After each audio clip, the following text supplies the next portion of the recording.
it's such a fast-paced environment. Things are changing daily. You can't afford in cybersecurity to take 18 months, let alone 36 months to build a procurement and solve something. By the time you get a 3 years later, the problem's changed. We are here with Heather Black, not only the Regional Vice President for Public Sector in Canada for Palo Alto Networks, but I hope you don't mind me saying the queen of government when it comes to technology in Canada. Before we get lost in all of that, Heather, how are you doing today? I'm doing great. Thanks for asking, Jasper, and you're too kind. I would not say I'm the queen of public sector, but certainly have spent time supporting the public sector and driving some positive outcomes. So you've earned your stripes. Absolutely. There's no doubt about that. And you've taken over, what is it now, a year, 2 years ago?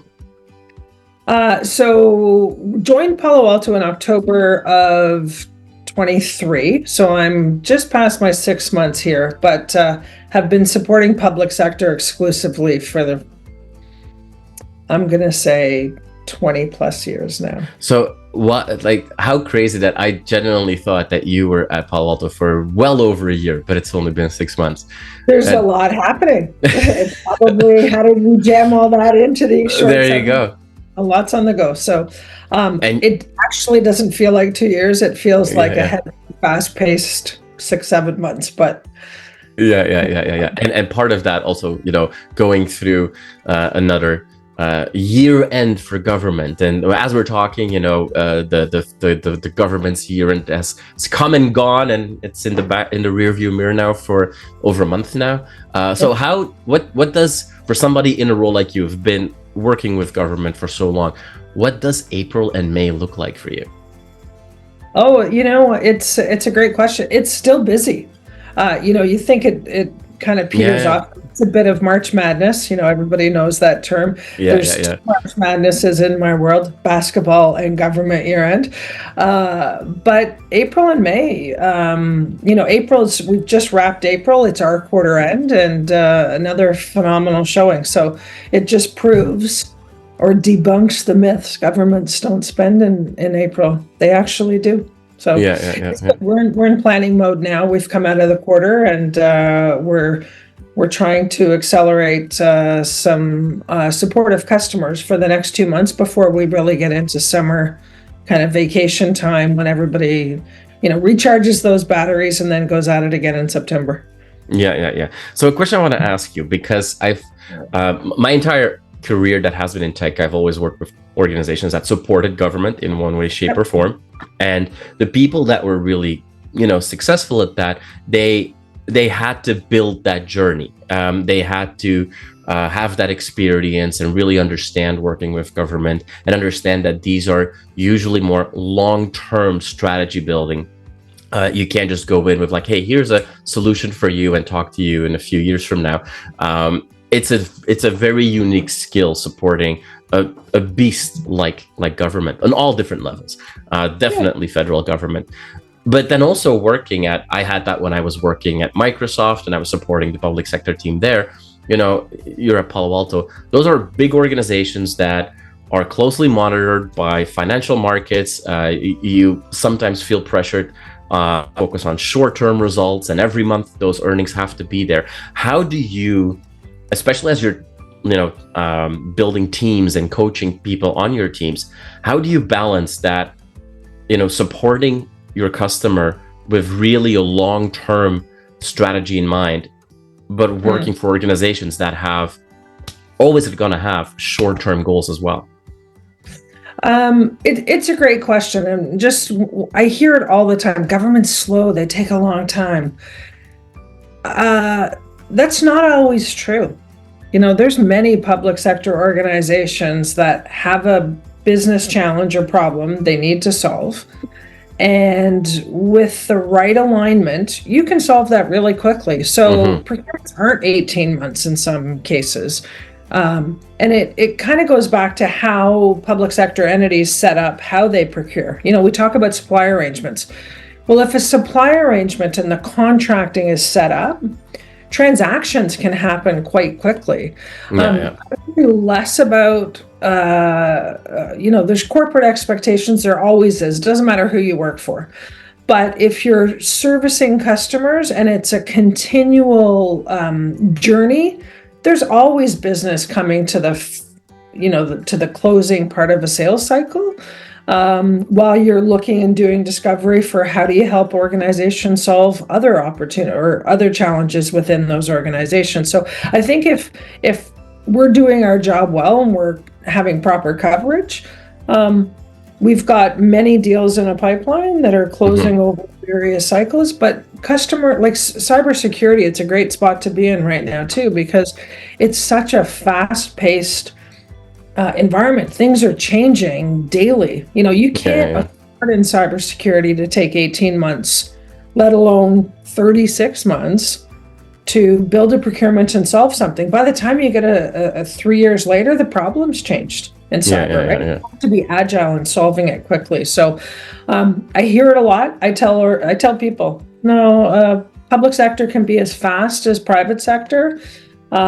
You just need to talk to the right people and have the ability to solve the problem that they care about today. With everything that we see evolving, especially at the pace that you were just saying, for an entity or a mastodon organization like the federal government, what for you are the biggest challenges you see with cyber right now? So within feds, but even in provincial governments, resourcing, first of all, this goes beyond even public sector. This is a global challenge right now with cyber talent, right? How do you attract talent and then retain the talent? As soon as you train and bring skill sets up, they're valuable in the market, which is a great thing for the individual, very difficult for organizations globally. Right. I would say the legacy infrastructure that they have in place, right? When you think about, budget cycles, and you think about low cost compliance, and you think about how long it takes sometimes for bigger procurements to go through, you land up with a lot of legacy. And so when we look forward, think about modern cyber attacks, the legacy infrastructure is not set up to help support a positive security outcome.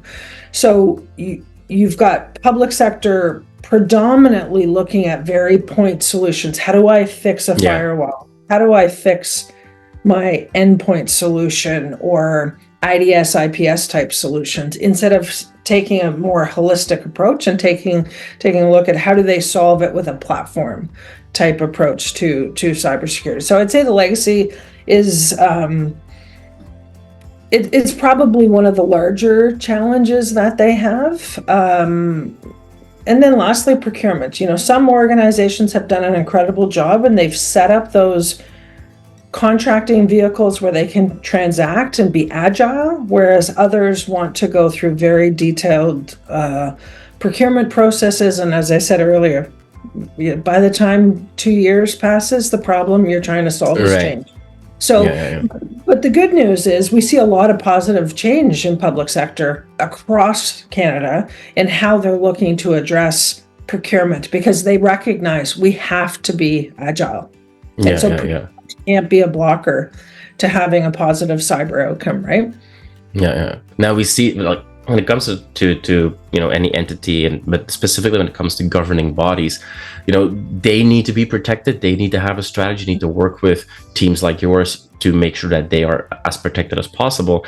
But the government, I know there's different people at the government, are also there to protect its citizens and pass laws and make sure that we are on the right track as a society. Are you starting to see more cross-pollination, if you will, between the people that are protecting and the people that are thinking about protecting citizens? Are there best practices shared from the security teams in government with people that are actually building legislation? Because we all know that we're still a little bit behind the curve when it comes to active legislation nationwide when it comes to cybersecurity. I love this, right? If you even just take that a step back, Jasper, you look at we as citizens and what we expect from our governments. As a resident of the city, of the province of Canada, and think of the applications we use in our private lives, and the speed in which we get responses, and how it's easy to book a doctor's appointment online now if you have the ability, or like a blood test online, something of that nature. Well, we expect that now in our government services. How do I renew my driver's license? A lot of protected be data in that transaction. Or how can I do my passport online? Something now that they're thinking about. Or submit my entire tax portfolio through an application without having to fill in a paper and then mail it in, or just fax it. I can't even believe faxes still exist, but I know. You get the point, right? When you think about what we do in our personal life, now that's pushing governments to kind of service their constituents, their residents, in a different way. And all of that digital transformation and what's happening is underpinned with a strong cyber architecture, right? You have to protect people's privacy, you have to protect that data. I think Canada is doing an incredible job. If we think about the Canadian Centre for Cybersecurity and how they're trying to educate business, how they're trying to educate other government organizations on what good looks like. Yeah. Right. It takes a village. You and I talk about children and raising our families. It takes a village. Well, in cybersecurity, it takes a village. It's Palo Alto Networks. It's other security organizations, not just Palo Alto. It's government officials. It's us as individuals, and being cyber aware. And how do we've all had the conversation with our parents. Don't click on the link that's come through in your email or your cell phone, right? So I think it's a village, and I think that sharing, the collaboration, and the teamwork in industry is imperative. I think it's happening. Yeah. All right. So Heather, with Palo Alto specifically, and you're absolutely right. It takes a village. There's no one manufacturer of security solutions that can do everything. You kind of have to build a puzzle with key technologies from key players that work well together. With that mindset and looking at government and your teams, is there a specific best practice that you can highlight that the Palo Alto team is bringing to government entities? Yeah, it's a great question. Listen, the reason why I joined Palo Alto is as we started off talking about, we talk about this resourcing struggle, global, not limited to public sector. And Palo Alto is truly a platform, not a platform of one or two things, but a broad cyber platform. We do a lot of that integration natively in-house. Do you need more security tools than just Palo Alto? Yes. But if you think the average organization has between 50 and 80 security products, and they have to integrate, think of it as, hey, Jasper, you want a car, here's all the pieces, or you go out actually and source all the pieces and then build your car so that you can safely drive it down the 401. Well, that's what organizations have been asked to do. Right. If you think about Palo Alto and the breadth of the platform and the integrations done, sure, you can soup up your muffler or do something else, add other products. But for the most part, in a resource-constrained environment, I think Palo Alto gives a platform option to customers. And it's not a flick the switch, you're consuming everything day one. Of course. That would not be reasonable.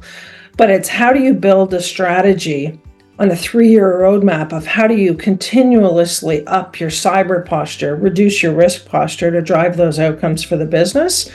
I think Palo Alto does that better than anybody. So in the past, it was best of breed or platform. And I think now if you look at Palo Alto, all products that we sell clients are best of breed. They're all Gartner upper magic quadrant. So the choice doesn't have to be made. You can have both. Right. So I think that's a positive that Palo Alto can bring to the mix for customers. Jasper, did you get all that? I got it.